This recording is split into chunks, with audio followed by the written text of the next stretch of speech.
It's December 11 paper 2-1। आपको grid दी हुई है, इसलिए इस क्वेश्चन का मैं हिस्टोग्राम बना रहा हूँ। Given that the scale is 1 centimetre represent 5 grams, draw the horizontal axis from 30 till 70।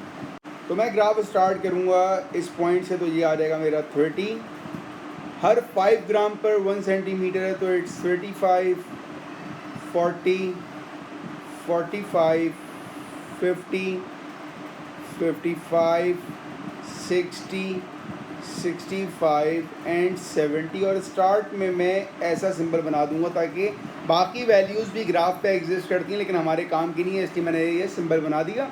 और वाई एक्सिस पे कहा draw a scale of 1 centimetre represent 1 unit.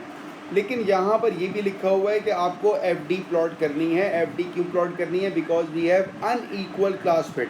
इसकी class fit 5, class fit 5, 5, 5, 5 but 10।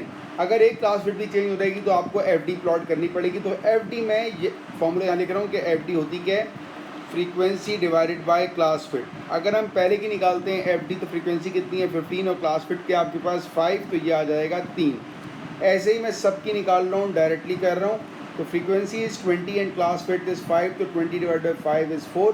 Frequency is 30, class fit 5, 6। Frequency is 35, class fit 5, 7। Frequency 28 and class width is 5, तो 28 divided by 5 that is equals to 5.6, and last class width is 10 and frequency 12, तो it's 1.2।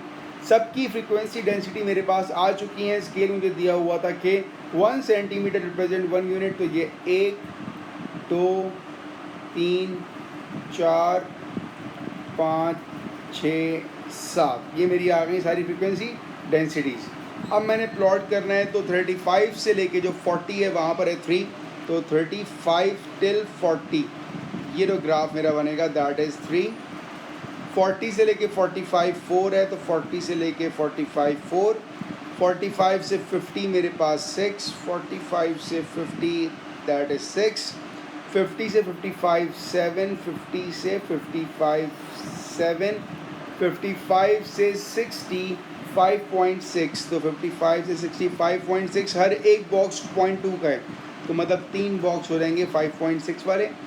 तो ये आ गया मेरे पास 5.6 and then 60 till 70 is 1.2, तो 60 से लेके 70 आ गया मेरे पास 1.2, और ये आपका हिस्टोग्राम कंप्लीट हो गया। ठीक है।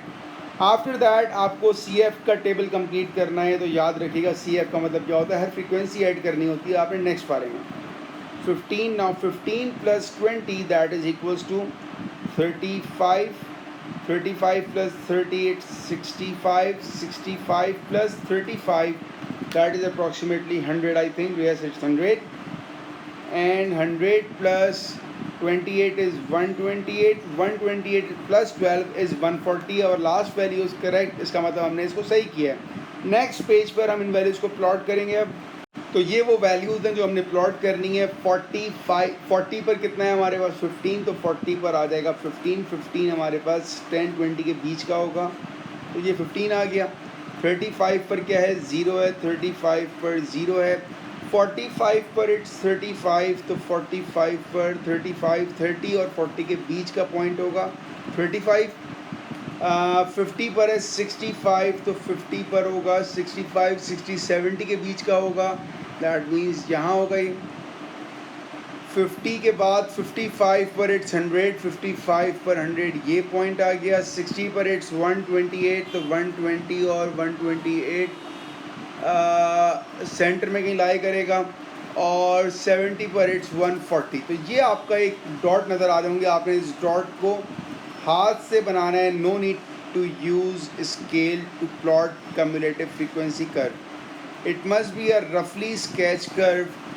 ऐसा आपके पास एक एस शेप का कर्व बनेगा, right. From the graph you need to find the median.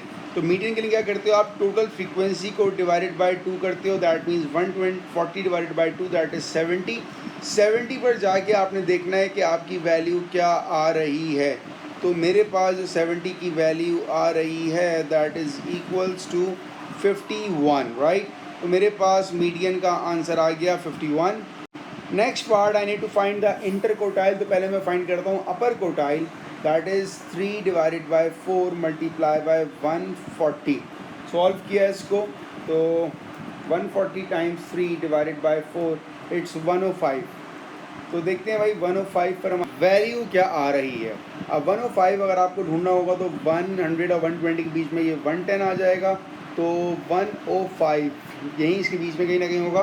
तो इसको अगर हम स्केल पढ़ें तो ये आएगा, पहला वाला आएगा 102, फिर आएगा 104, फिर आएगा 106, तो 105 इसके बीच में आ गया। ठीक है, तो 105 पे जब मैंने मार्क करने की कोशिश की तो ये पॉइंट मैं इसको ग्रीन से हाईलाइट कर रहा हूँ, 105 ये पॉइंट। इस पॉइंट को अगर मैं जाकर देखूं तो ये वैल्यू मेरी आ रही है, इट्स 56। तो मेरा अपर कोटाइल जो आ गया that is 56। Similarly for lower quartile I will do 1/4 times 140 and 140 divided by 4 is equals to 35। तो 35 पर तरह जाके देखते हैं, 35 पहले देखें है कहाँ पर ना। तो ये 20 है, ये 30 है, नाउ 32, 34, 36, तो 35 बीच में आ रहा है। मैं दोबारा ग्रीन पेन से करूँगा, 32, 34 ये आ गया 35। तो 35 है मेरे पास, एग्जैक्टली 40-50 का बीच आ रहा है, मतलब 45 आ रहा है। Now the inter quartile is upper quartile minus lower quartile, तो ये आ गया आपके पास 9। That is your final answer. थोड़ी बहुत वैल्यू मेरे पास फ्लक्चुएट कर सकती हूँ कि मैं आईपैड पे बना रहा हूँ और ये जो है ग्राफ पे एग्जैक्टली बनाना मुश्किल होगा, तो इसका आंसर नियरेस्ट टू 9 होना चाहिए। Part D, the 12 eggs with the greatest mass are classed at extra large. अब एक्स्ट्रा लार्ज वाले एग्स कहाँ पर होंगे, जो ऊपर वाले पोर्शन पे लाई कर रहे हैं। ठीक है ना, यहाँ पर सबसे मैक्सिमम मास है। तो ये कह रहे हैं 12 एक्स, तो अगर मैं 140 में से 12 माइनस करूँ that is equals to 128, right. तो ये वैल्यू 128 है। मैं देखता हूँ 128 में मास क्या है, तो मेरे पास यहाँ पर वैल्यू एग्जैक्टली नहीं आएगी क्योंकि एक तो मेरा ग्राफ थोड़ा वेवी हुआ हुआ है। तो मैं आपको मेथड बता रहा हूँ, 128 पर जो मेरी वैल्यू आ रही है दैट इज़ 62। तो ये मेरी हाईएस्ट पॉइंट की वैल्यू आ रही है। लोवेस्ट पे अगर 30 eggs with the least mass are classed as small. Least mass हमारे पास अर्ली स्टेज पर होगा, तो 30 एक्स का मतलब क्या हुआ कि 30 पे जाके आपने वैल्यू देखी, तो दैट इज़ इक्वल्स टू 44। अब आपने इसका डिफरेंस लेना है, तो 62 माइनस 44 दैट इज़ इक्वल्स टू 18। ये मेरा आंसर वेरी कर सकता है, ठीक है, क्योंकि मेरा ग्राफ थोड़ा वेरी कर रहा है।